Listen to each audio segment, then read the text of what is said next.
Oh my gosh, it can't be. They haven't figured us out yet? They haven't noticed what we're up to? Are you kidding me? Are you telling me that somehow, somewhere, somewhy, we made it all the way to 216 episodes of Office Hours? Hello, you beautiful bastards. Hello, you demon hordes of the internet. Hello, you inscrutable, insurmountable, unstoppable modern rogues. My name is Brian Brushwood, and today is day 216 of Office Hours. Office Hours, that's where we check in live across all 5 of the fandoms. Over 2 million subscribers over at youtube.com/scamschool. 1.7 million subscribers at Climbing over at Modern Rogue. Over 1 million followers at x.com/wood.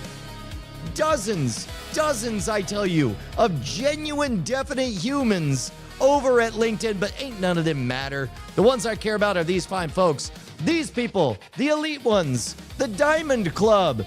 If you've ever wondered why I keep flashing diamonds everywhere, sneaking them on TV appearances and whatnots, now you know.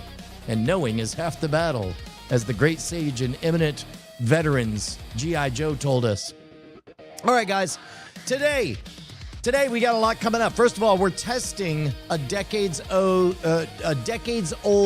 problem. Is grazing still a thing? We have a boots-on-the-ground videographer.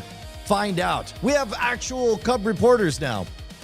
We've got, let's see what else. How do you market a thing without saying what it is? How do you market a vibe? That's what we're watching Microsoft doing, and I'm going to judge whether or not they did it correctly with their SOLARA pitch. But before we get to any of that, as you know, the bad guys got robots. They're using them to deceive us, doubling every year, up to $20 billion of fraud per year and climbing. It's going to be $40 billion before you know it. So, of course, we have to learn all the tools of the deceiver, which is why we're going through the back catalog of all of the Scam School episodes in Scam School, the only show dedicated to social engineering at the bar and on the streets. Today, we're going to learn how to look like a badass gunslinger, how to cut a deck of cards with one hand. You know what? Grab a deck. We'll actually learn it together as we watch episode 113, the Charlier Cut. Here we go, beautiful people. We'll do some gambling here in a moment. This week, a badass one-handed card-cutting move.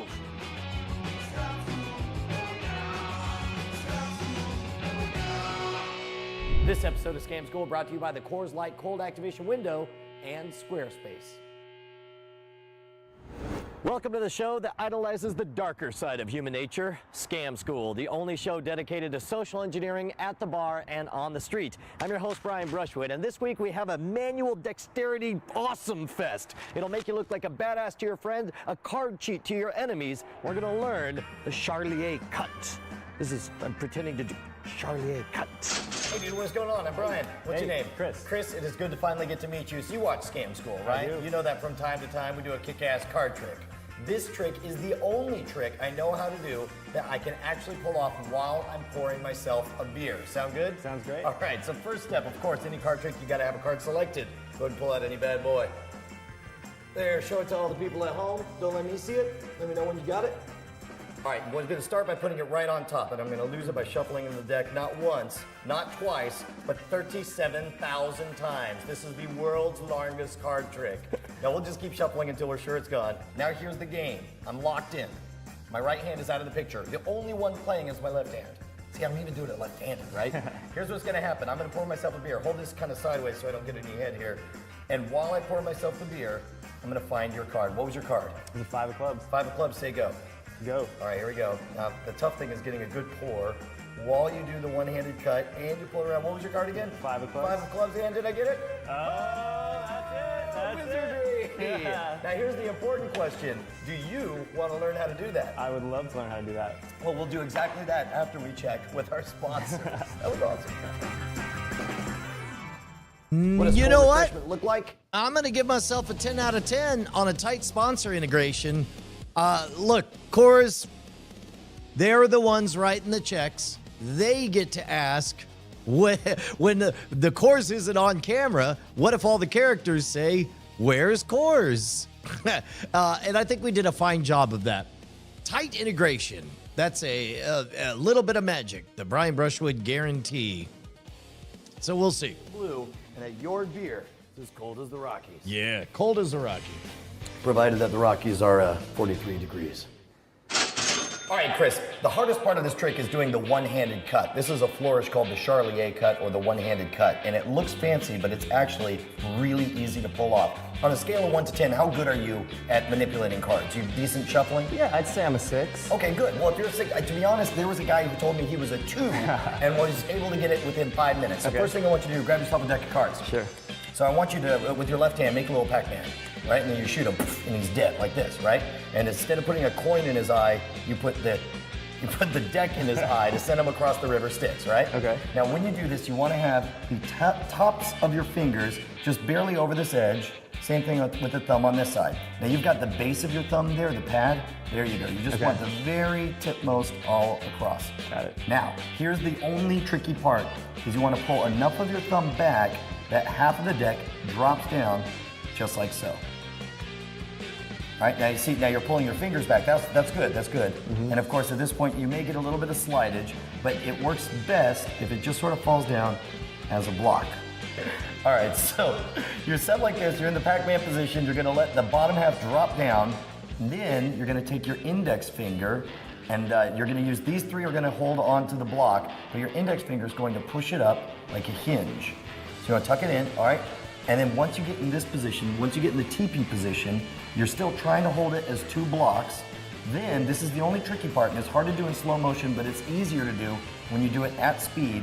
You're going to let your index finger push this block back just long enough for the first block to fall down underneath it. So if you watch, I'll try to do it in slow motion here. So you see here, you see how it's pulling back, and now it's resting on my index finger. So you want to do the same thing. First of all, it should be a TP. You've got like a 90-degree angle going the wrong way there. There you go. So you want it to be like the letter A. With your finger, pull it back. With your index finger, push this back a little bit farther, and it should fall. There you go. And this should fall down and rest on your index finger. There you go. And then the last part takes care of itself. Look. All right, second part. Now, we did an episode of Scam School a while back called Controlled Cards, where we taught how to control a card from the top of the deck down to the bottom. The change we're going to do when we actually control the card is we're going to have their card on top, but the first time we're only going to peel off just the top card. Okay. Then we do the rest exactly the way you did. You keep dropping on top, dropping on top, dropping on top, dropping on top, until you've gone through the whole deck. Okay? Third thing you're going to do is when you want to keep a card on the bottom, and I'll give you this exposed view, if you pinch with your thumb and your fingers as you lift up, it'll keep their card on the bottom as you shuffle. So that's one full run of the cards, and then same thing, one full run of the cards, same thing. So you can actually shuffle as much as you want, and their card will always stay right there on the bottom. Okay. So let's start off, grab yourself a control card. You're gonna follow along with me. So you're gonna put it face down. First thing you're gonna do, you're gonna hold it in your hand, you're gonna peel off just one card. There you go. And then dump all the other cards right on top. And then it'll be easier for you if you let that, yeah, there you go. If you let it sag down, there you go.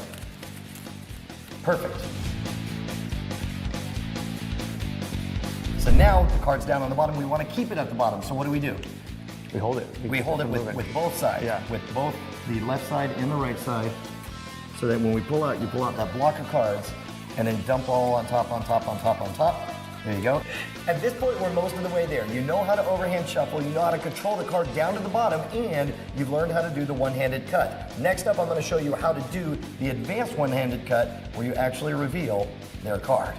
All right. Oh, just one Let's talk little about thing. Squarespace because it's finally We've got it. We just have to real quick squeeze a second ad in there. Guys, did you know that Squarespace has an app for your iPhone? Still on the hunt for that song. Although you guys came out in force for the world's greatest viral video. You know what? Add that one to the list. I'll wait until this is done. But I posted a short. Last night I was talking about a white rabbit of a video that was just out in the ether, I put it out in a short because that was a self-contained unit from Great Night that was indicative of the chill hang vibes that we have on that program. And sure enough, I think it was Cliff had it seconds later. It was incredible. Good game, good game. You guys are the best. Head on over there, sign up now, make America proud. Make your mom proud. Hell, make me proud. You've already learned the Charlier cut. Now we're going to learn the little variation to actually produce their card right at the end. And it's mostly exactly the same. You start off with the dead Pac-Man, you drop half the cards down, you use your finger to go to the TP. Now remember, it should be an A. You don't want an L or a T. You want the letter A. And then once that lips over, this is where you change a little bit. I want you to rotate your wrist up so you transform this A. As this drops down, you transform it into a V. Now the problem is, in this case, I'm actually flashing this card right at you, which is not how I do it in performance. I'd actually make sure it's pointed this way so I didn't reveal the card too early. So, but regardless, you want that V. Once you have a V, it's very easy to let your fingers go over that lip and drop the cards on it. Once the card's dropped on it, it's important now that you don't pinch with your thumb, because if you pinch with your thumb, it'll spread the cards in a fan. You don't want that. So instead, keep that thumb off of it and just use the pad, the friction on the pads of your fingers to pull out one card. And once it's most of the way out, you can actually just flip it right over to reveal their card. Make sense? Yeah, that makes sense. So let's walk through it again. So you got the start in the Pac-Man position, start with the block, and remember, you've got a bit of an angle on your Pac-Man, which will make things hard. I give just a barely slight, it's almost straight up and down. Okay. And then I drop down half. There you go. Use the finger to go to the TP position. There you go. And this is good. You actually did something naturally. Use your chest to kind of correct with. When you're learning, that's a good thing to do because it keeps everything in blocks. So at this point, we've got the A. Now I want you to rotate your wrist up so that you're able to make it like a V. It's like you're opening a book. Now keep that pad over and in and close it on that pad. Now, stop pinching with your thumb, which you want to rotate down so that it's resting on it. Pull it out. And flip it over.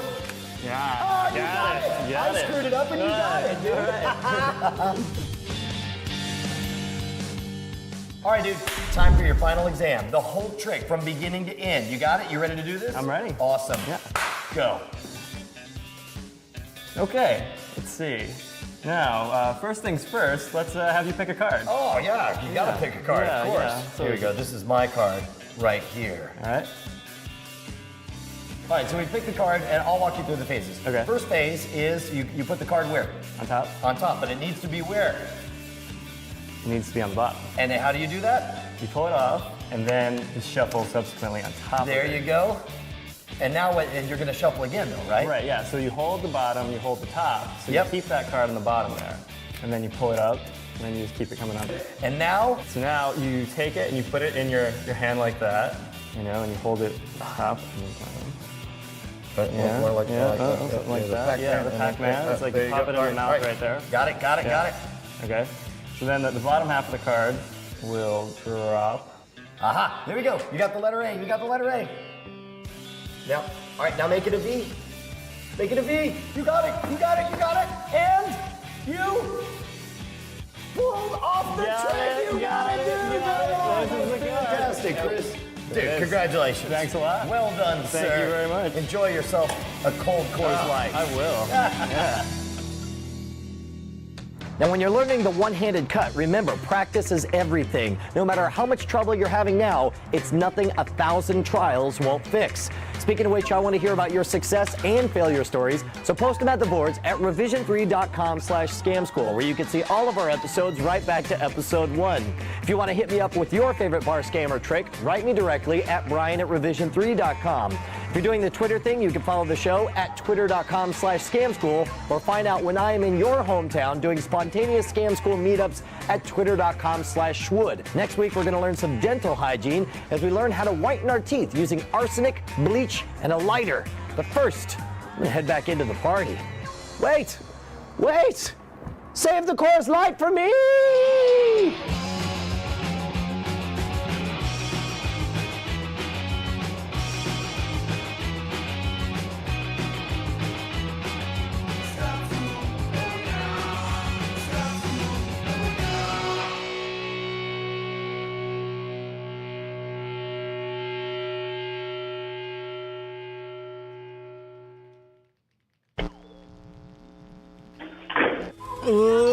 Also, somebody asked whether or not I still had that belt buckle, and I thought, ooh, this is a good quest to see if we could possibly have a robot find something so small. So what I did was, I know that I tweeted it out back in the day.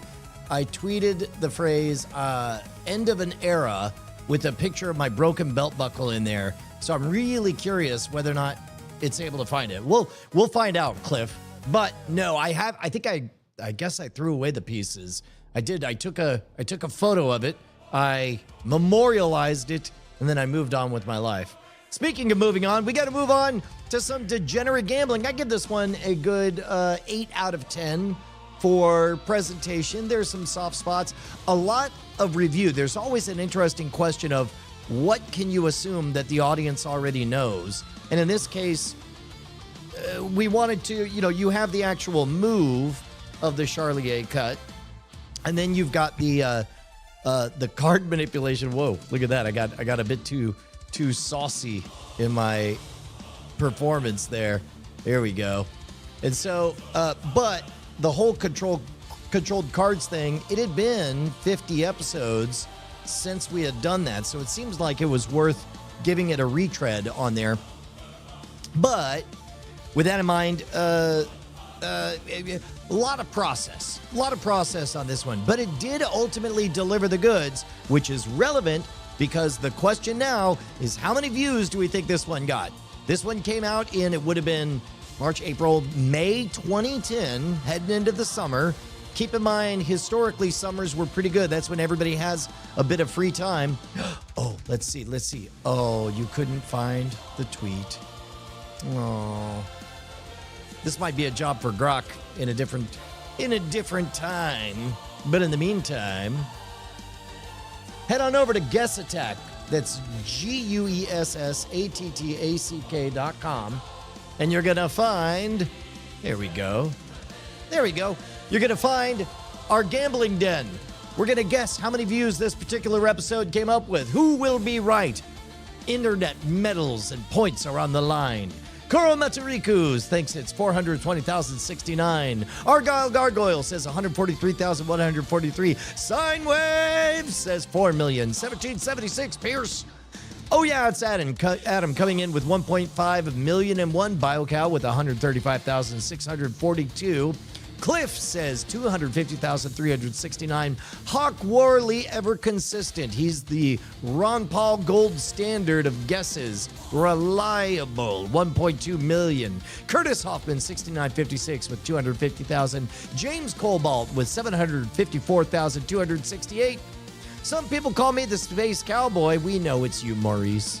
99,999. Joey H666. Oh, wait a minute, beautiful people. Hold on. We've got important things happening. Wait. There we go. Hold on. Wait for it. Joy, what are you doing? Go, you good girls. You good girls. You good girls. Yes. Yep. See, you guys thought that was some Sora. No way. That's all the actual office. Yeah. I don't know why I'm gonna pretend like that door's gonna stay shut. But Joey H666 with 145,000. Banterat with 169,000. ATL John Boy says 725,816. John Brand says 507,389. Adams, itty bitty little second guess, says 17. Charles Rubach coming in with 1.4,234. Way go with 764,095. Bob McBob says 768,901. And the real number, the actual number of views, hold on, is way more than I thought. 705,417 guesses closed. There we go. That means we lock it in And that means our winner is ATL John Boy with 725,816. James Cobalt with 754,268. And Bob McBob, third place with 768,901. Get out. You guys all keyed in. I wonder if it was just like a pretty good triple, like a triple, not quite a home run with a million, but a solid triple. In fact, let's take one real quick moment. We'll do a little peekaboo over at the, let's see, switch to Scam Nation. We'll go back to the one-handed cut. There we go. Let's see the story of how this one evolved. Right now, it's in retirement, shall we say. Yeah, look at that. Oh, this one popped pretty good when it first launched. It looks like it was around 800 views. But look at that. Even when it was at its peak. Oh, you sweetie. Good girl. Oh, hold on. You guys got to see this dog smile. Hold on. Joy. Give it. Can you sit? No. Can you sit? Sit. Joy. Sit. Sit. Sit. There you go. There you go. Okay. You smile?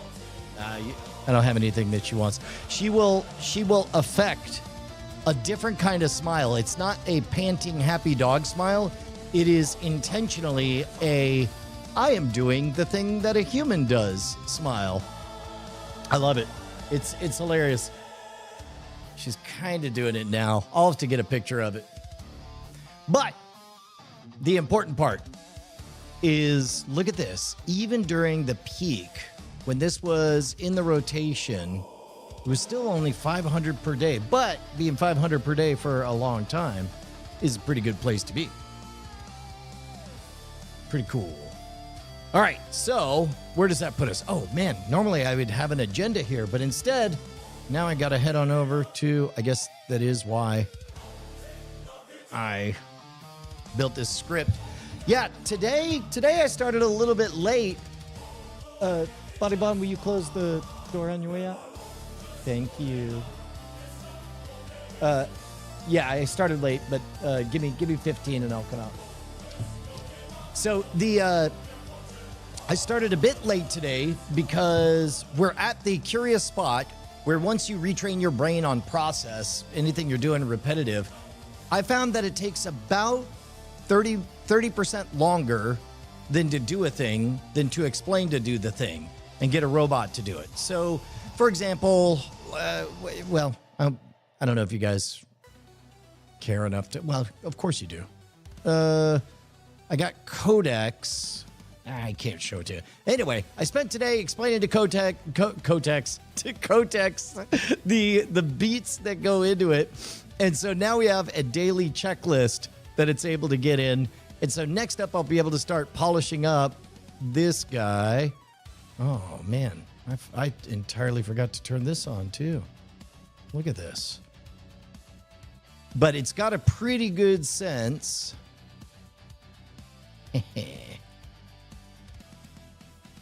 There we go. That'll do. Excellent. So in this case, it's still building out the rundown on everything, but now I've got Codex. It knows that it can go to the DC TVpedia. It can find out what the next episode is. It can pull that, and it can take that episode, hand it off to Gemini, who will watch the episode for it, and then provide the notes that become, then Codex can take the notes, put it in the other thread where it reimagines it as the rundown, and then plug that in. And then the thumbnails, we still have to work on quality upgrading, but it knows that one of the criteria is to avoid looking like a robot did it. I know, it does sound suspiciously useful. Oh yeah, it's Adam. Oh, wait a tick. There we go. We'll just do it this way. All right, let me get this back down. And so now we can check in with our office hours items. So Microsoft is entering the AI hardware game, and this is a pretty soft. First, Well, here, let's talk about. I'm going to mock this, and then we're going to talk about what else are you going to try? How else are you going to get everyone's attention and explain that the world's changing in a way that's non-threatening? first, there's you. Then, everything in front of you. We get it. The noise, the weight of it all. And so we've been building something. A new chip-to-cloud platform for an agent-first world and for new agent-first devices. You come close, it's ready when you are. You speak, it understands you. What matters comes forward. Everything else falls away. And when you want it to keep going, it keeps going. Your call. Sometimes it sits with you. Sometimes it goes with you. Sometimes it sees what you want it to see. It doesn't decide for you. It just lights the path and tries to clear the way when you need it to. And that's the idea. A whole ecosystem built to clear the way. So all that's left is where you need to go. Wherever you are, whenever it matters.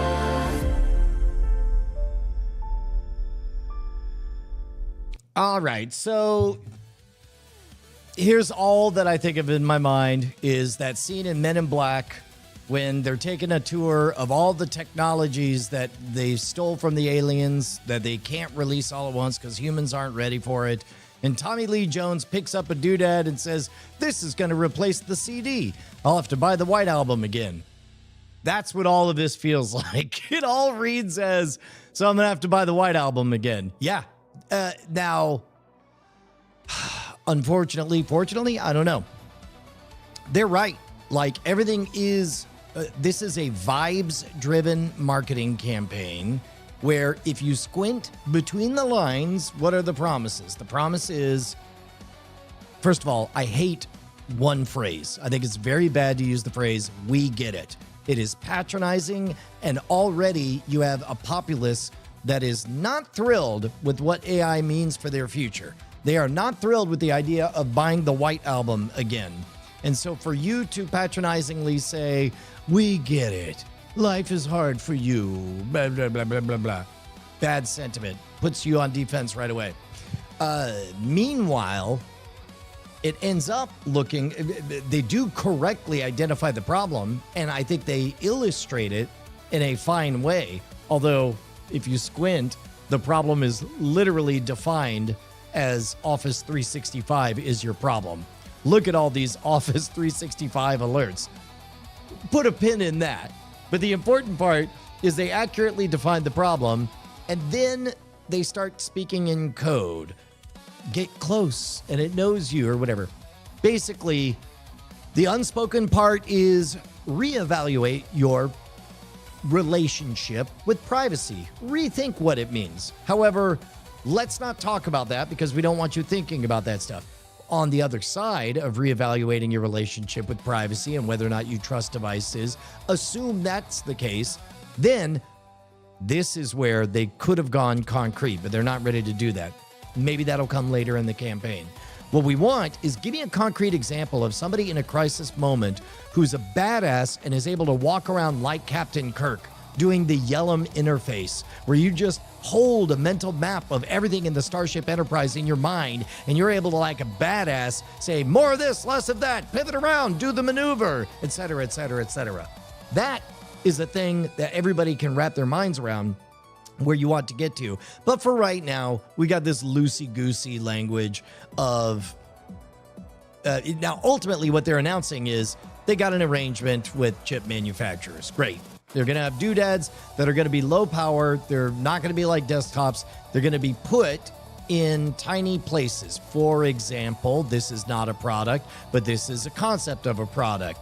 a thing that's near you like a clock radio, or a thing that maybe looks like a crummy flip phone. What? It's not even a flip phone, it's a badge? Oh, I guess it would be useful for a badge to be able to peek at a thing in a system to do X, Y, and Z.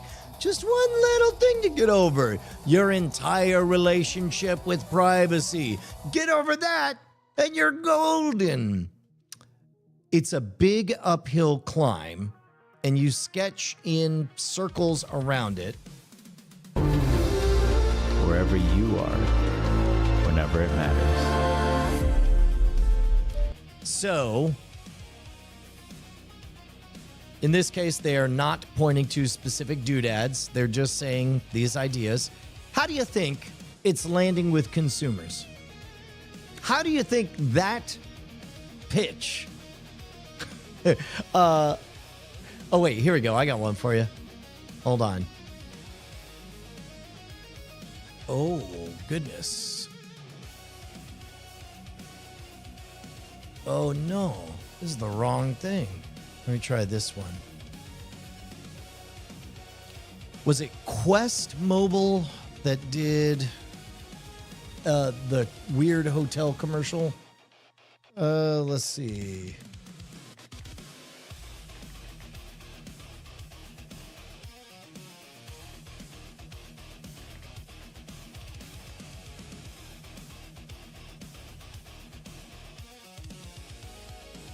Let's see.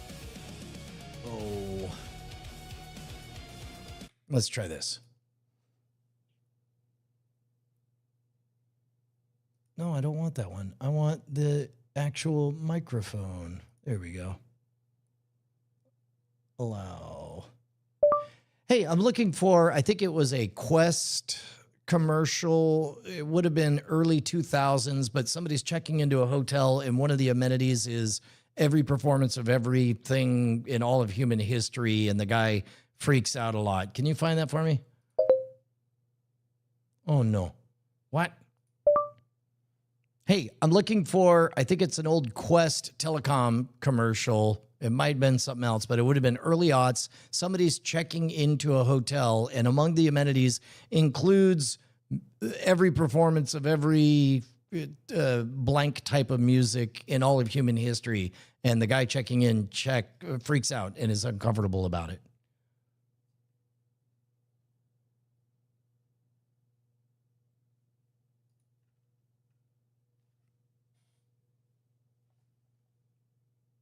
Should I keep talking, or can you find it? I'm afraid if I turn off the mic, you're gonna stop searching.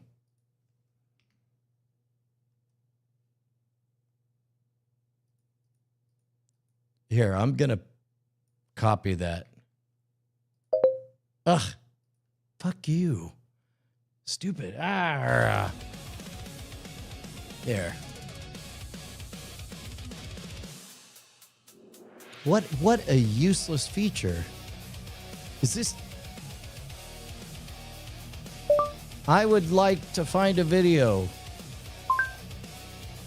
What? I'm looking for a video that is a Quest commercial from the early aughts in which a character checks into a hotel and is shocked by the amenities.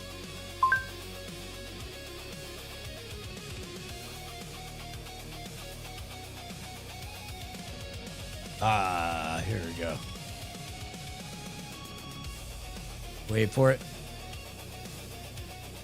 Yeah, here we go. There we go. Here is the closest comp.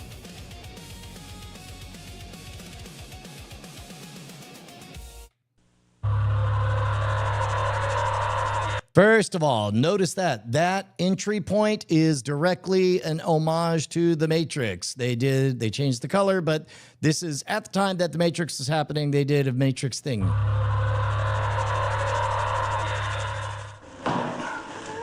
What kind of rooms you got? King size. You got room service? Donuts and coffee.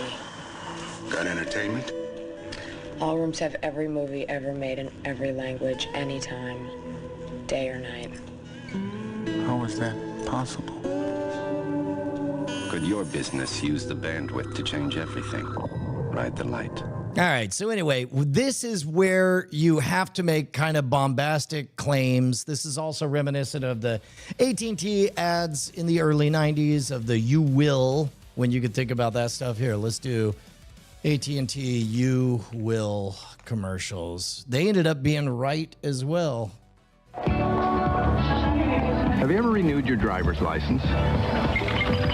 At a cash machine? Nice picture. You will. And the company that'll bring it to you, AT&T. Your true voice. Have you ever watched the movie you wanted to, the minute you wanted to? Learn special things. That's all taken from jazz. Now, any questions? From faraway places. Oakland? So where did jazz come from? Good question. Or tucked your baby in. From a phone booth. You will.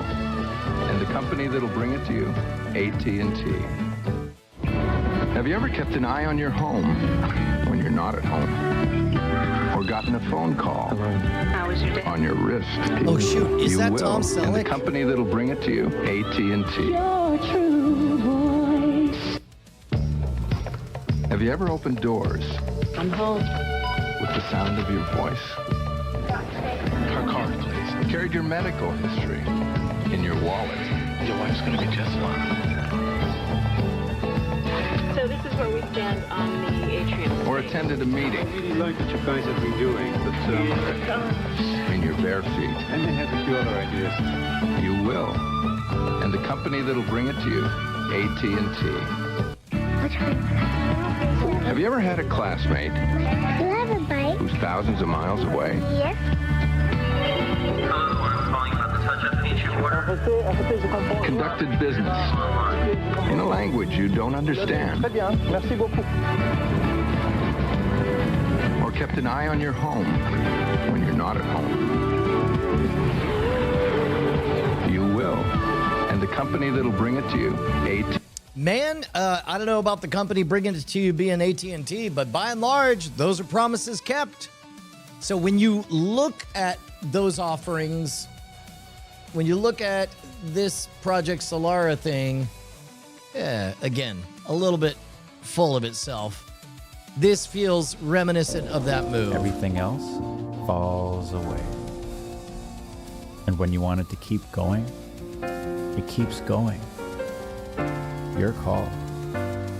Sometimes it sits with you. Sometimes it goes with you. Yeah, unfortunately, all of this is sort of mushy. Mush, mush, mush. We get it. You got a partnership. You're going to make doodads. You're going to make chips. We'll see them in something. This is really a B2B ad. But more importantly, let's see who responds with, "I'll have to buy the White Album again." Not exactly sure what this is, but very strong Zune Windows Phone vibes. That's cool. You know, Microsoft started its villain arc when the logo turns black. That's pretty good. This does look like someone no one asked for, but will force to be used anyway. Yep, there it is. Wow, it fixes no real problem anyone ever had at all. This is, shall we say, a short-sighted perspective on the issue. Because I think that, well, yeah. It'll see the things you do to train your robot replacements again. As if you're just going to be replaced. You're too important. Anyway. So I give mixed marks on this. They do call it an AI operating system. Yeah, this is one of those things where in the race to announce things, Scyne, I suspect quite simply there's benefits in terms of hype, but there's detriments in terms of being tied to the things that you're pitching is the deal. So here, let's move on to grazing. Boots on the ground reporting. Oh, where is it? Where's grazing? Where's grazing? There it is. Boom. Yes. Coach Wood, Scyne here. to bring. This is my favorite thing ever. Anybody who wants to make these, what program did you use to record both the front camera and the back camera at the same time? Because this is great. With me to my local Walmart. If you're just joining us, go back and watch the Held at Gunpoint David Horowitz episode. In it, we saw a segment about, air quotes, grazing, people walking around helping themselves to random stuff at the grocery store. And I thought, man, I saw that when I was young, but do people do that anymore? Turns out I was only speaking about the privilege of living out in the suburbs peripheral to Austin, Texas. And I just don't see it because Scyne said, hold my phone. I'm going to show you something. As I get something quick to eat for breakfast. Mainly to show you the thing that they were talking about yesterday. By the way, it's a great called shot that you're starting the video as you're walking in. No, it's not. So I know that you didn't set anything up. Let's just go down a random aisle on baby food. Here is, there we go. There's a bunch of open packages. Somebody had some oranges. That's 1 point in Scyne's favor. Okay, there's... oh my God. Clearly somebody had some snacks. Oh my God. Yeah, I don't think that I think that's just missing. Oh, wait, no, it's missing soda. And that's a drunk water. Is this in Manhattan? Where is this? Yeah. And this is just going through the grocery section. I'm pretty sure that if I were to like walk through the rest of the store, like especially like clothes and stuff like that, especially like if we like walk through clothes and stuff. Albany, Georgia. Ooh, man. There's probably, they grab food and then they go across the store and then they hide it. Yeah. Let's just see. That is a pro move to peek behind things, knowing that they hide them. Oh, wait. There's some candy in the. Wow. There's some candy that's been eaten in the cleaning aisle.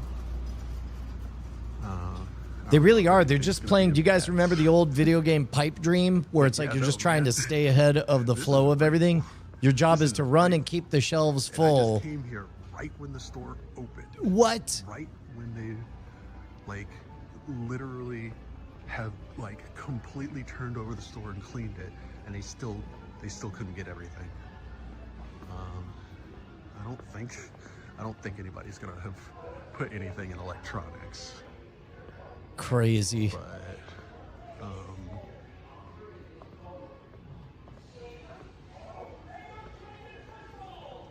But probably like if we go all over, but yeah, no. Yeah, I'm gonna. The video's gone on long enough. I'm gonna. All right. No, you proved your point.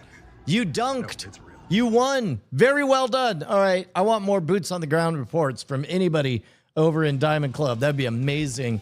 Meanwhile, let's celebrate Scyne by helping him out. He's got to find a new apartment. You got a GoFundMe sign.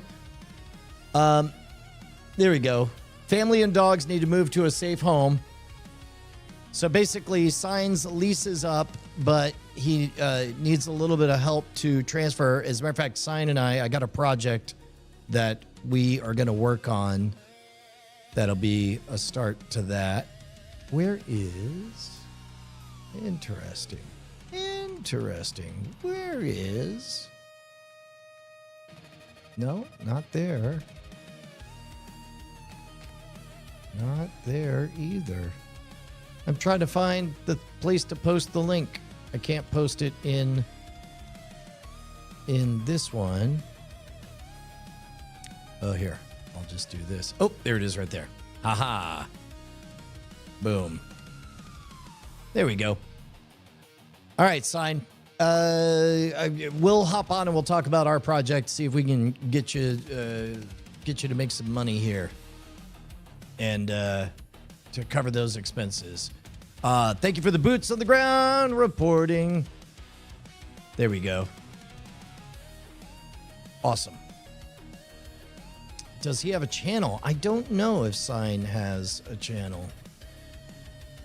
But we got that on there. All right, guys, I got to go catch up with them dogs. We got waylaid by a pooch patrol. That's a legally distinct, non-copyrighted iteration of it. So, all right, I will see you guys tomorrow. You guys are the best. I heard somebody didn't like this song. You're a crazy person. Oh, yeah, it's Adam. This is from East, Book 1 and 2.